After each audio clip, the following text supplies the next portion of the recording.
the reasons why they feel so emotional about certain things, and they generally can't answer that for themselves.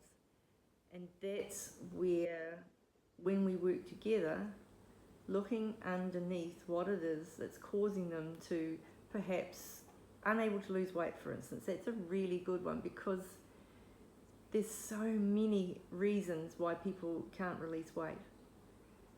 And it's generally, and there's no generalisation around it. It's often to do with what they've experienced, or what they're feeling, or what they're holding on to, what they're trying to press down, what they're trying to suppress.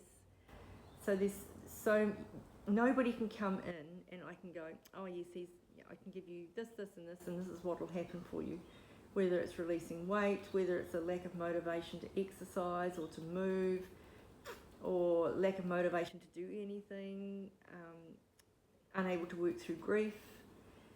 Generally, it's because there's other things underneath, and unless we investigate it, and unless we chop it off at the knees or have a go at look at what is going on, people can carry that for a very long time. And there's so much, there's so many books and that around, that, the body keeps a score and all that all those sorts of books that tell us that the more we hold on to this sort of stuff, that the more the body responds. The body listens to us, the body feels. And it can come out in other ways. So we hold it in our emotions, we can hold it, and it becomes some sort of illness for us.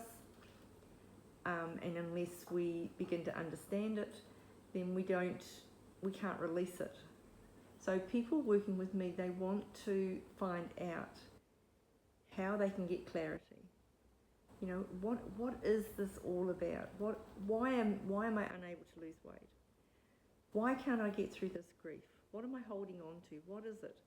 And it mightn't even be the event that created the grief. It might be grief from way back that's keeping this particular episode of grief within themselves that they just aren't able to work through. So this is where this work is just beautiful, where people are able to explore what it is that's creating this difficulty for them, and to create the clarity, to find out, oh, okay, that's exactly what it is. That's exactly how I can move forward now, because I understand. Especially with the weight one, the weight can be about, it could have been some sort of an event where they felt abused, or where they felt unworthy, and it's continued for quite some time, and then they blamed themselves. And as a young person, we don't have the vocabulary to clarify it for ourselves, and so something really simple, and it doesn't mean that we come from a background of abuse or bad parenting or anything like that. It could be something really simple that's been said to us at a time when we didn't have the vocabulary to explain it to ourselves, to be able to talk ourselves through it, that we continue to carry it on unless we find some way of examining it and realising for ourselves, well, actually that wasn't even true, but here I am holding on to it, and I'm decades later, and it spoils life for us. I know people that that wouldn't swim because they felt so bad about themselves that they didn't want people to see them in a swimming costume. That it's crazy. I've got this thing about, if people don't want to look at me, and I don't have to look at myself when I'm out swimming, but I'm not going to not swim because I'm worried about what other people think, what other people look at me and think. That's their issue, that's not mine. But for some people, that stops them from doing things. And that's a real shame. On a really hot day, that you can't go into the water, into a pool, or swim with friends or anything like that because you're worried about what you look like. That is so sad. So those sorts of things, and that somebody might have said something like, oh, you're putting on a bit of beef there, girl, or whatever. Or as a young person, gee, you're a good doer. You know, eat up, that's great, you know. When I think about times when, yeah, especially in my age group, a lot of people were told to eat everything off their plate. And if you didn't eat everything on your plate, then you couldn't leave the table. And a lot of that sort of stuff carries over into adulthood, you know, where you've got to clean everything off your plate or you're wasting food. And it's nobody's fault. That's just how the thinking was.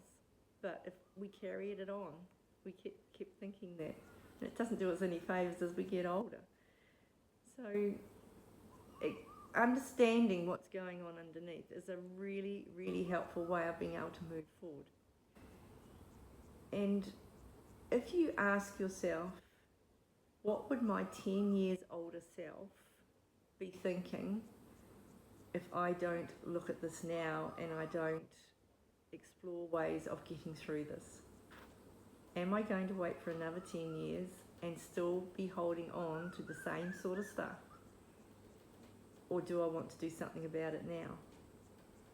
That's something we all need to ask ourselves. If I look back 10 years, if I hadn't have made the decisions that I made then, I wouldn't be doing what I'm doing now. And it was a big leap of faith. I moved countries to start a new job. But if I hadn't done that, I wouldn't have moved through to the work that I'm doing now with people. So look at 10 years ago, have a look at what you thought you would like to do.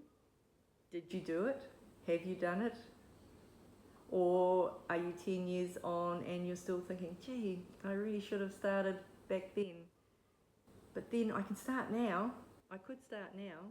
Or am I going to be 10 years in the future still saying the same things?